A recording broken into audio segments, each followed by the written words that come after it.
प्रिय दर्शक बंधु, क्या आप जानते हैं बृहस्पतिवार का व्रत केवल धन या सुख के लिए नहीं बल्कि भाग्य बदलने की शक्ति रखता है। कहते हैं जिस घर में सच्चे मन से गुरुवार की कथा सुनी और सुनाई जाती है वहां दरिद्रता टिक नहीं पाती, क्लेश दूर हो जाते हैं और भगवान विष्णु स्वयं कृपा बरसाते हैं। ये कथा है श्रद्धा की, विश्वास की और उस चमत्कार की जो तब होता है बृहस्पतिवार केवल सप्ताह का एक दिन नहीं, यह है ज्ञान का दिन, यह है गुरु का दिन, यह है उस दिव्य शक्ति का दिन जो जीवन को दिशा देती है। सनातन परंपरा में बृहस्पतिवार का संबंध भगवान विष्णु से माना गया है। वही विष्णु जो पालनहार हैं, जो सृष्टि के संतुलन को बनाए रखते हैं, जो भक्त की रक्षा के लिए हर युग में अवतार लेते हैं। जब जीवन असंतुलित हो जाता है, जब घर में कलह बढ़ जाती है, जब कमाई होती है लेकिन धन टिकता नहीं, जब विवाह में बाधाएं आती हैं, जब संतान सुख में विलंब होता है, तब शास्त्र कहते हैं बृहस्पति की कृपा आवश्यक है। वो प्रकाश जो अज्ञान के अंधकार को मिटाता है, वो ज्ञान जो भ्रम को दूर करता है, वो विश्वास जो टूटते मन को संभाल लेता है। कहा जाता है जब मन बदलता है तो भाग्य स्वयं बदल जाता है। देवताओं के गुरु बृहस्पति ज्ञान, धर्म और सदाचार के प्रतीक हैं। जिस व्यक्ति की कुंडली में बृहस्पति मजबूत होता है उसके जीवन में स्थिरता, सम्मान और समृद्धि आती है। तो आइए अपने मन के द्वार खोलिए, नकारात्मकता को बाहर रखिए, श्रद्धा का दीप जलाइए और पूरी आस्था के साथ सुनिए बृहस्पतिवार की ये पावन कथा। हो सकता है आज की ये कथा आपके जीवन का मोड़ बन जाए। हो सकता है यही वो संदेश हो जिसका आप लंबे समय से इंतजार कर रहे थे। अगर आप सच्चे मन से भगवान विष्णु में विश्वास रखते हैं तो अपने हृदय में उनका स्मरण कीजिए और लिखिए जय श्री हरि। इसलिए इस वीडियो को प्रेम से लाइक करें, अपने परिवार और मित्रों के साथ साझा करें और हमारे चैनल सनातन परिवार को सब्सक्राइब जरूर करें ताकि हर बृहस्पतिवार आपको भगवान विष्णु की दिव्य कथा मिलता रहे। तो आइए श्रद्धा, धैर्य और विश्वास के साथ भगवान विष्णु का प्रणाम करते हुए इस पावन बृहस्पतिवार व्रत कथा की शुरुआत करते हैं। प्राचीन काल की बात है। किसी राज्य में एक बड़ा प्रतापी और दानी राजा राज करता था। वो प्रत्येक गुरुवार को व्रत रखता एवं भूखे और गरीबों को दान देकर पुण्य प्राप्त करता था। परंतु ये बात उसकी रानी को अच्छी नहीं लगती थी। वो ना तो व्रत करती थी, ना ही किसी को एक भी पैसा दान में देती थी और राजा को भी ऐसा करने से मना करती थी। एक समय की बात है, राजा शिकार खेलने के लिए वन चले गए थे। घर पर रानी और दासी थी। उसी समय गुरु बृहस्पति देव साधु का रूप धारण कर राजा के दरवाजे पर भिक्षा मांगने आए। साधु ने जब रानी से भिक्षा मांगी तो वो कहने लगी, हे साधु महाराज, मैं इस दान और पुण्य से तंग आ गई हूं।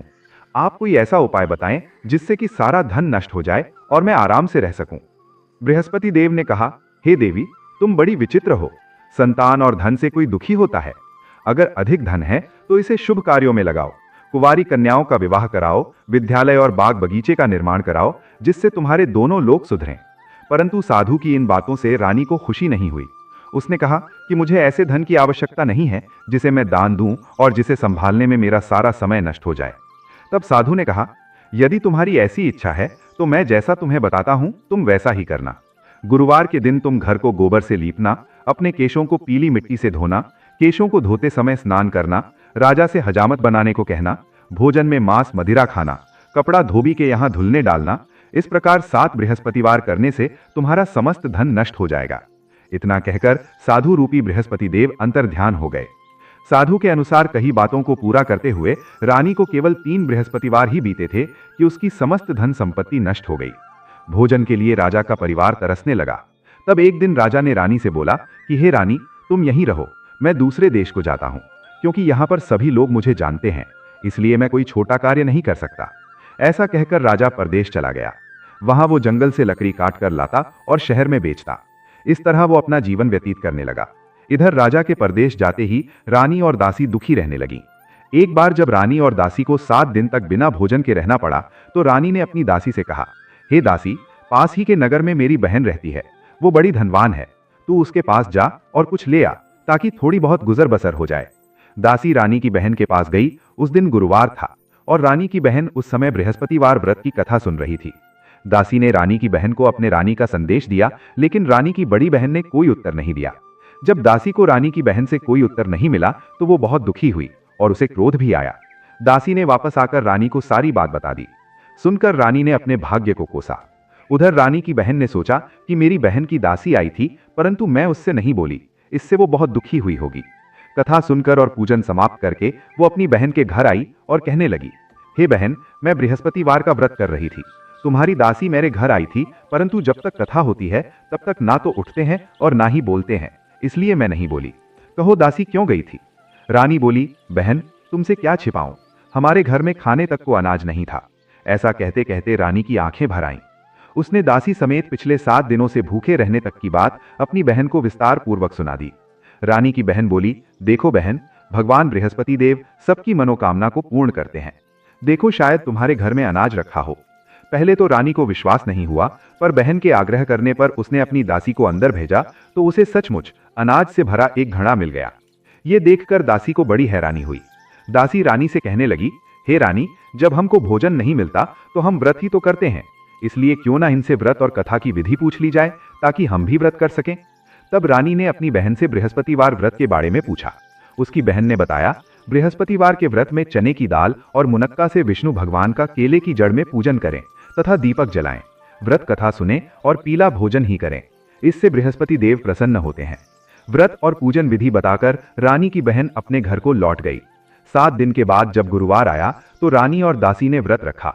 घुड़साल में जाकर चना और गुड़ लेकर आईं, फिर उससे केले की जड़ तथा विष्णु भगवान का पूजन किया। अब पीला भोजन कहां से आए, इस बात को लेकर दोनों बहुत दुखी थे। चूंकि उन्होंने व्रत रखा था, इसलिए बृहस्पति देव उनसे प्रसन्न थे। इसलिए वे एक साधारण व्यक्ति का रूप धारण कर 2 थालों में सुंदर पीला भोजन दासी को दे गए। भोजन पाकर दासी प्रसन्न हुई और फिर रानी के साथ मिलकर भोजन ग्रहण किया। उसके बाद वे सभी गुरुवार को व्रत और पूजन करने लगीं। बृहस्पति भगवान की कृपा से उनके पास फिर से धन संपत्ति आ गई, परंतु रानी फिर से पहले की तरह आलस्य करने लगी। तब दासी बोली, देखो रानी, तुम पहले भी इस प्रकार आलस्य करती थी, तुम्हें धन रखने में कष्ट होता था, इस कारण सभी धन नष्ट हो गया, और अब जब भगवान बृहस्पति की कृपा से धन मिला है तो तुम्हें फिर से आलस्य होता है। रानी को समझाते हुए दासी कहती है कि बड़ी मुसीबतों के बाद हमने ये धन पाया है, इसलिए हमें दान पुण्य करना चाहिए, भूखे मनुष्यों को भोजन कराना चाहिए और धन को शुभ कार्यों में खर्च करना चाहिए, जिससे तुम्हारे कुल का यश बढ़ेगा, स्वर्ग की प्राप्ति होगी और पितृ प्रसन्न होंगे। दासी की बात मानकर रानी अपना धन शुभ कार्यों में खर्च करने लगी, जिससे पूरे नगर में उसका यश फैलने लगा। तो प्रिय दर्शक बंधु, ये कथा आपको कैसी लगी कमेंट में जरूर बताएं और हमारे चैनल सनातन परिवार को सब्सक्राइब जरूर करें। धन्यवाद।